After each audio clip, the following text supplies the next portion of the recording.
you are the only creature on Earth that weeps from feeling. Other animals make sounds of distress. They whimper, they cry out, they grieve in their own ways. But the specific thing that you do, produce tears, actual salt water spilling from your eyes, not because something is in them, but because something is happening inside you, appears to belong to humans alone. A wave of grief, or even of overwhelming joy, and your body answers by leaking. It is one of the strangest things we do, and it is so familiar that we never once stop to ask why on earth a body would be built to do it. Start with the obvious part, which turns out to be a completely different thing. Your eyes make tears all the time, and most of that has nothing to do with emotion. There is a thin film of tears constantly washing and protecting the surface of the eye.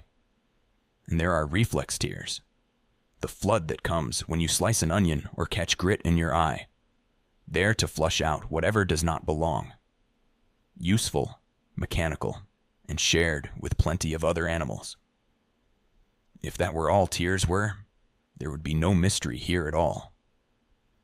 But emotional tears, the ones that come with feeling, are not the same. They arrive for reasons that have nothing to do with protecting your eye. And some researchers have found that they may not even have quite the same makeup as ordinary tears, almost as if the body marks them as a different kind of thing entirely. So the question stands, and it gets sharper. What is the point of crying from emotion? Why would evolution, which is ruthless about waste, hold on to a response that blurs your vision and broadcasts your weakness at the very moments you might feel most exposed? The most convincing answer turns that last word completely around. Crying is not about your eyes at all. It is a signal, and it is aimed at other people. Think about what tears actually do out in the world between human beings. They are very hard to fake convincingly, and very hard to hide. They take an inner state, pain, grief, need, sometimes overwhelming love, and turn it into something visible on the outside, something another person can read from across a room. And here is the crucial part. Tears are a signal that disarms. When you see someone genuinely in tears, you do not feel competitive. You do not feel threatened. Something in you softens, and you move toward them.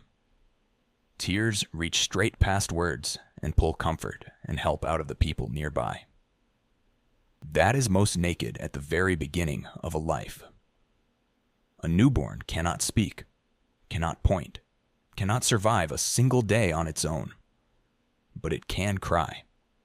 And that cry is a siren wired directly into the adults around it. Very nearly impossible to ignore. Crying is one of the first things a human being ever does, because it is the first tool we are handed. A way to say, "I need you," to whoever can keep us alive. We arrive in the world already weeping for help, before we can do anything else at all. And we never entirely put the tool down. As adults, we mostly cry in front of the people we trust, and far less, or not at all, when we are truly alone, or among strangers we are wary of.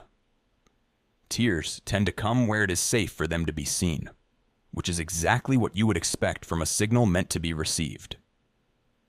To cry in front of someone is to hand them something undefended. It says, "Here is what I am actually feeling, with the armor off, and I am letting you see it."